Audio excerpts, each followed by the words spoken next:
let's do Drawing Your OCs episode 7, Digital Art Edition. Hi guys, so Drawing Your OCs episode 7. This video was supposed to come out a week before I'm posting this, and I do apologise about that. It was intended for last week, but because of how involved I got with trying to learn this program, it took a lot longer, and also digital art in general just takes me a lot longer. So I recently got a new program during the Black Friday sales called Clip Studio Paint Pro. I know a lot of you guys already use this, especially if you're a Mac user and you can't use Paint Tool SAI on Mac. Usually the first few pieces in a new program do take a lot longer than when you are using a program that you are familiar with. So these pieces of artwork took a very long time. This time around, I decided to pick characters from both Drawing Amino and from my email. So from Drawing Amino, we have Julie draws character Ellira. So I really hope I'm saying that right.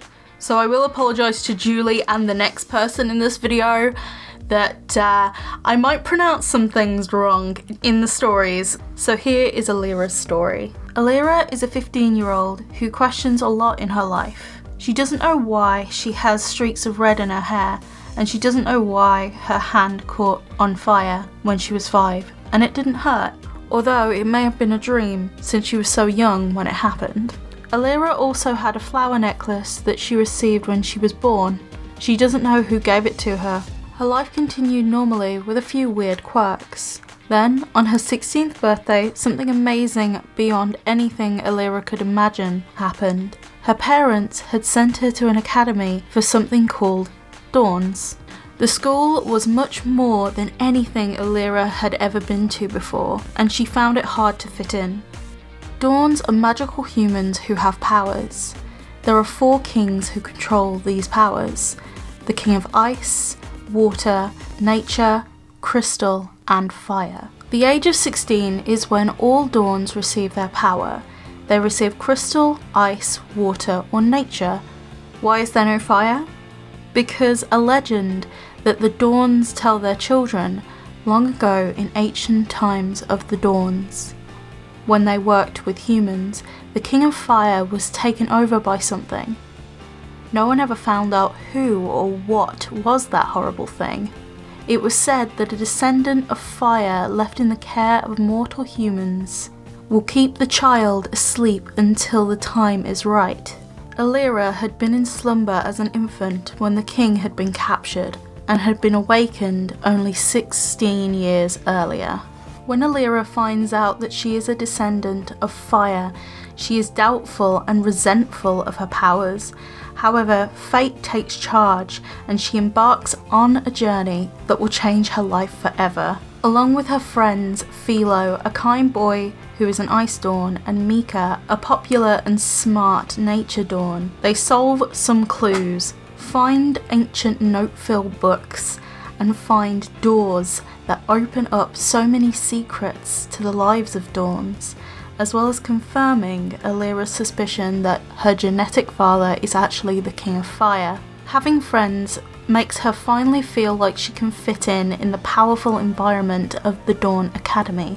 On her journey, she saves her genetic father with the help of many ancient animals and humans, her friends, and the blazing flower necklace as a compass and sign that her father was waiting. She relies on power, strength, and love. When Ellira finally does find her father, she finds a dark secret to his capture. The Ice King had been jealous of the humans' love for warmth and fire, while they hated the cold, jagged pain of ice. Out of pure rage, he had captured the Fire King, killing his wife and only daughter, but little did the Ice King know that Ellira had been saved, and she was able to fulfill her destiny. So that was actually a pretty long story, and I was really taken with this story. I think with both of these OCs, they gave me Jalal vibes in various different ways. If you don't know, I have a character, his name is Jalal. Yes, he is named after the fairy tale character Jalal because I love him. Now the story emphasises on the fact that she has a necklace, and I forgot to add the necklace chain in the video. I went and added it afterwards. The necklace ended up looking more like a brooch since it didn't have the chain attached. I was focusing more so on the narrative than the look of this piece, so that's probably why it doesn't look like one of my best. I am really happy with the way the background looks because her fire powers really contrast with that blue ice of the background. So yes, Ellira looks really angry in this, and the first thing that came to mind when I read her story was that she would want to take revenge. I don't know why. I don't know if this is in her nature to want to take revenge like this, but maybe it could be like a parallel universe decision. You know, when you make a decision and there's always the what if you had done something else. Maybe this is the what if. I don't know. I just hope Julie likes it. This next character's name is Zack Helix. I received this one through email, but there is a public Instagram available and it's at Cushy. I probably just said that completely wrong. Oh well. So Zack's backstory is... Zack is a Verax, a type of highly functional being that are usually identified by their purple skin and lightning white hair. The tattoo on Zack's upper left arm is a birthmark, a destiny of sorts that tells what he's meant for. All the Verax have a birthmark, and none are the same. Zack has glowing yellow eyes and a scar on his right eyebrow from an accident that happened when he was a child. The necklace he is wearing was gifted to him by his father, and he never takes it off. It was made of pure gold and carved to perfection. Usually his attire contains a vest and baggy pants, and his hair is put up into a bun. When Zack was a child, his people began the journey to Earth. By the time they got there, Zack had no recollection of his home planet, just the small house that held his family. After years of being captured on Earth, Zack Helix lived in a town of Verax only. Separated from humans in fear of a dangerous rivalry between the races. After Zack's parents died tragically in a fire, he undoubtedly believed that they were murdered by the town's leading council member. An experiment began, the first human to be sent to the town and walk amongst the Verax to test the trust of the unworldly creatures. Zack paid no mind until the human, Bennett Benjamin, became attached to him. Soon they became fond of each other. What follows is a strong relationship, and soon enough they're in love. Zack was always on guard and aggressive, so when he was finally able to prove that the council member had indeed killed his father, Zack went crazy, making karma come earlier than intended. The council member was found dead in his room the next week. Bennett never blamed Zack for what he had done, but eventually Bennett had to leave Zack.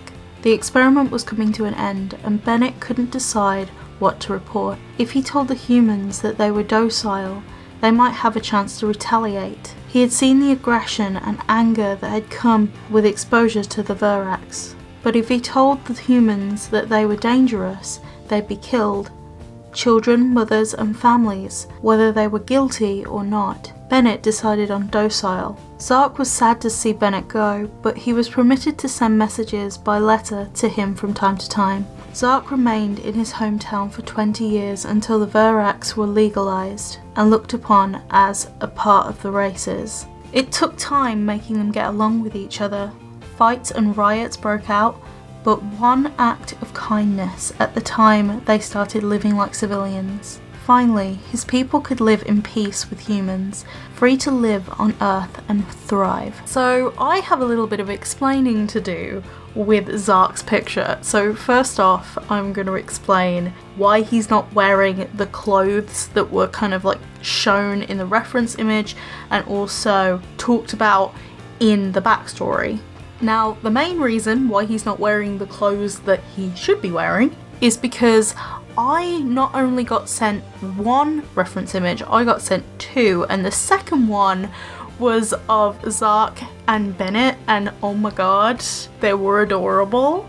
And I just loved the way Zack looked in that picture. It just looked so much more natural and it just had so much more life to it almost, that I kind of wanted to go the same route. The last thing I want to explain myself for is Freckles. I gave Zack a lot of freckles, and I also put freckles elsewhere over his body as well. Now, if this is wrong, I will apologise.